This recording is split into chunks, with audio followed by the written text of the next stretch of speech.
to Desert Spring. Today, I've got a really kind of weird. So I built this app in order to do these reaction things, but I never thought to integrate it so that I could do shorts. But I saw a short today that was just like so triggering. I was like, all right, we need to talk about this.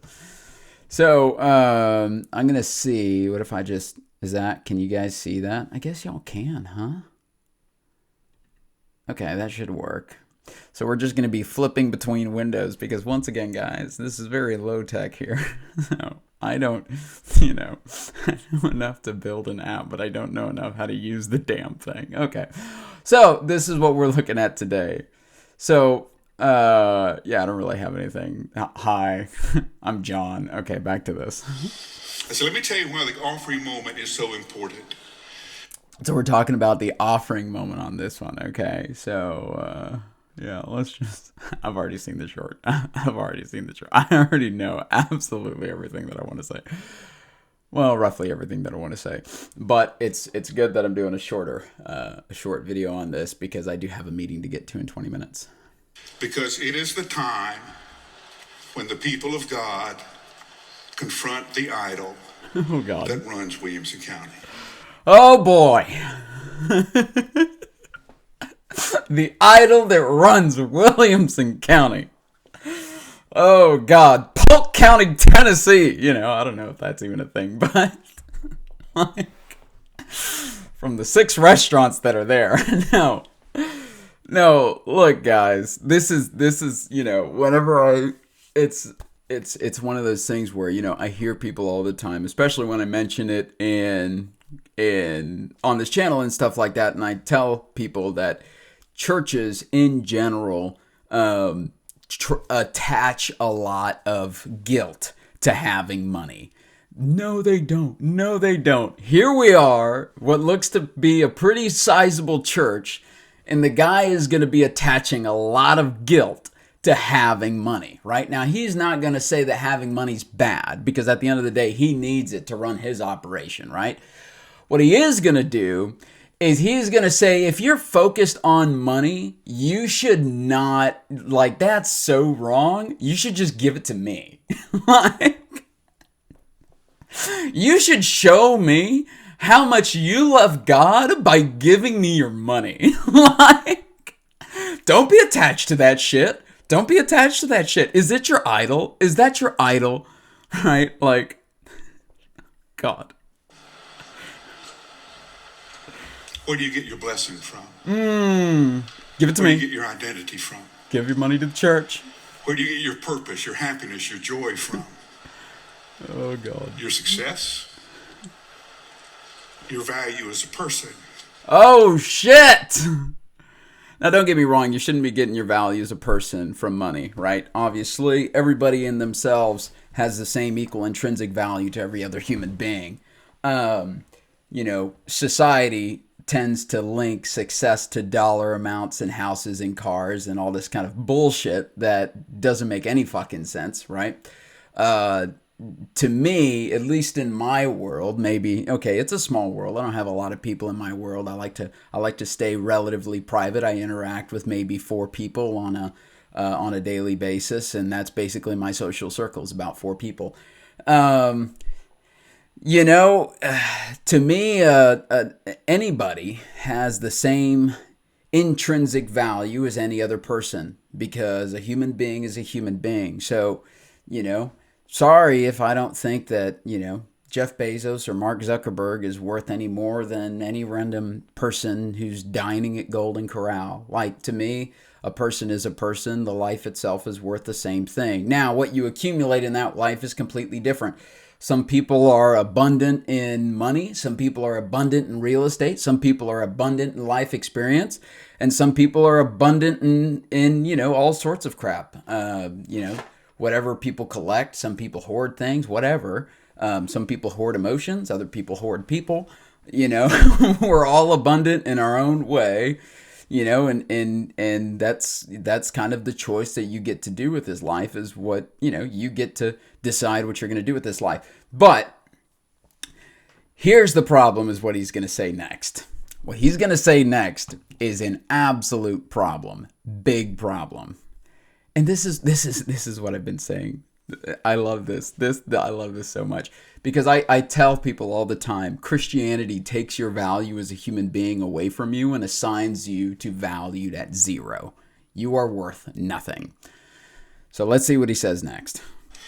Can't be summed up in a dollar sign.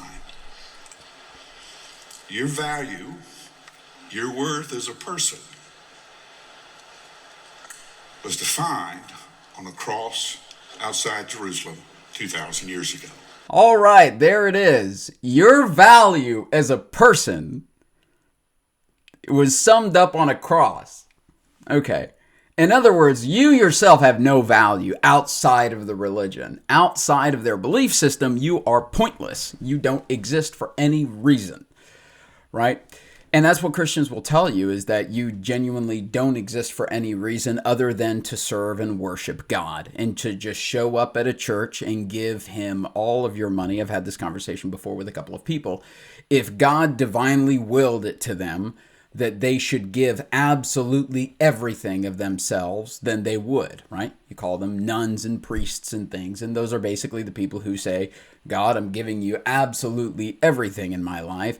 And in turn, we're going to bother the rest of the population for, pennies and dollars and tithings. And we're going to tell them that they need to tithe 10% so that way we can actually pay for groceries. Because apparently, God is not capable of sending down manna from heaven like he was able to do thousands of years ago to give food to the priests and the nuns and all that kind of stuff. Apparently, they still have to bother the population for tithes, which, we're not going to get into that. But it doesn't make sense, right? The reason why we exist in the way that we do as far as the monetary system is because this is what all of the human beings on this attached to the ground before we stole it from the Indians and all that jazz. Everybody who's here has decided that this monetary system was going to be the way that we defined an exchange of value of goods. So, God's outside of that system, right? As far as being able to provide, I was chatting with a friend, and sorry if my thoughts are a little bit scattered on the issue, but yeah, I was chatting with a friend and he told me, he was like, when I was a pastor, he used to be a pastor. He's no longer a pastor. A lot of pastors are also leaving once they study, because the next video that I'm going to be reacting to is Lost My Faith in Bible College. Christian Apologetics is a Joke. Oh, I'd love to go into that. Except it's a 30-minute video and I have to be off in about 10 minutes. So yeah. He told me, he was like, yeah, I give absolutely everything to God every single evening before I go to bed. So I don't want to hear that I need to tithe. And I was like, really? You used to give everything? Because we were talking about like how it's kind of BS that the church makes you feel like crap for having a lot of money. And if you are, you can't, okay, I don't want to hear this bullshit because I have experienced it. If you are the rich family in the church and something bad happens at the church, like they break in and steal a bunch of instruments, all of the eyeballs are going to turn to the rich family in the church. Interesting that it didn't turn to God. Why didn't their eyes look up? They looked left. Like, Jerry's over there. Jerry's got a few $100,000. Why not let Jerry pay for all this shit? And then, depending on how cringy your pastor is, he may design a sermon to try to get Jerry to freaking tithe, right? He may say the widow's mite and all this bullshit, right? It's just so crazy. And so what you end up is, for particularly sensitive people like me, I used to fall prey to this ideology all the time. Anytime I had a lot of money, I felt bad for having a lot of money. And so I would donate thousands of dollars to churches, just because I grew up with a family that was poor, with a mom who said that God wants us to be poor because it says in the Bible that blessed are the, I forgot it already. It's the bullshit she touts off every time. But basically, God, I should have those verses kind of looked up and prepared, but I didn't expect to go in this direction. But basically, that being poor was a noble thing. And so anytime we had any sort of money, the problem is her perception of money. But anytime we had any sort of money, she was always quick to give it all away. And so that we always stayed poor, so that we would always stay holy, right? And so I grew up that way. So when I became an adult and it became time for me to save for a house, I always felt bad when I had more than $8,000 because I was like, well, I should be saving for a house, but it's bad to have all this money. So then I'd go and donate $4,000 to a church, and now I'm back to not having that much money, and I was back to being holy again. It's just a fucked up situation that for people who are really, really deeply ingrained in it, it's a damaging ideology that stunts your growth as a human being and stunts your ability to take action in life and to actually do something, make what you want to happen. Because, what you have is a bunch of people who are like, well, I want this to happen, but I'm waiting on God's timing. I'm waiting on God's timing. Make your own damn timing and make it happen, right? But anyways, I forgot to tell you guys what my friend said. He said every night he took all of his cash and he would throw it up in the air and he would tell God to take all that God needed. And surprisingly, all the cash came flying right back to the ground. And it seemed like God just never needed anything. And the reality is that that's true. The Christianity was designed, it's a human religion. It has nothing to do with God, right? They took God, they stuck it inside of a box, they sealed the box all the way around so that you couldn't look inside the box, you couldn't get inside of the box. And if you want to even get close to the box, you have to do this, do this, do this, do that, do that, do that, do that. And maybe they'll let you peek inside of the box, but they'll only let you peek inside of the box as long as you continue to believe these things, right? Bible college. This is why so many people lose their faith in Bible college, because then they start to actually study the Bible and they're just like, oh, this shit's crazy. So with that being said, let's get back to this guy who says that we have no value except in Jesus.